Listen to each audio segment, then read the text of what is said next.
за да биде тука тогаш кога и треба на државата и тогаш кога им треба на граѓаните и во мирни околности, без криза, треба да вложуваме во армијата. И владата покажа на вистина дека вложува во својата армија. Вложува со поголеми плати, но вложува и со подобри услови за работа. Денеска сум тука во касарната Илинден за да покажеме дека успешно завршивме уште еден важен проект кој што го стартувавме во 2019. А тоа е за прв пат да обезбедиме спортска опрема за припадниците на армијата кои што согласно закон секоја година мора да ја докажат својата физичка спремност. Армијата мора да биде физички подготвена, меѓутоа од друга страна армијата мора да има услови за таа физичка подготовка.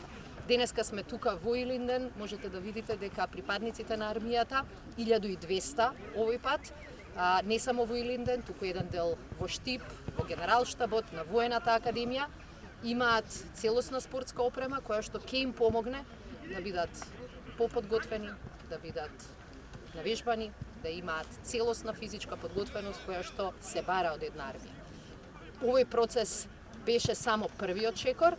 Ние во следните денови ќе ја започнеме и втората фаза и очекувам до крајот на годината буквално сите припадници на нашата армија да имаат целосно комплетирана спортска опрема која заедно со инвестициите во спортски справи ќе ни донесе и физички подготвена армија и армија која што на вистина ќе знае дека од нејзе се очекува многу повеќе.